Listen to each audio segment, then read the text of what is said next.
At that time, I had zero information about the Huntingdon Muslim community.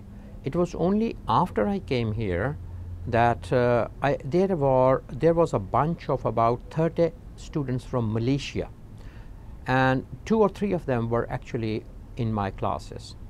So I met them, and they told me that for Friday prayers they had made arrangements, and there was a physician who was helping them to pay the rent of an apartment, and they had rented this apartment where they were used to congregate and say offer their prayers.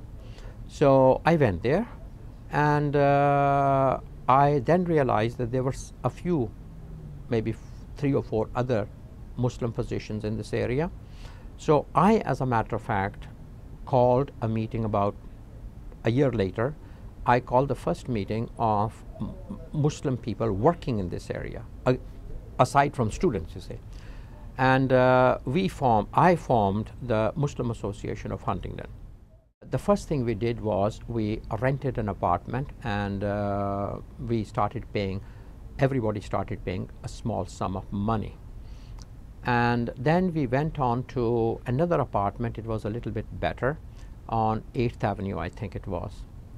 And then we used to think of the way we might form an association by pooling our money together.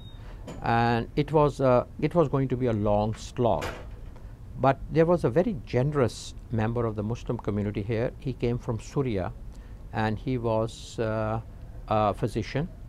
And he one day came to us and he says, "Here is the deed. You can have this property, and we can use it as an Islamic center." He gave it to us free of cost as a gift to them. He was a Muslim, and he gave it to the Muslim community.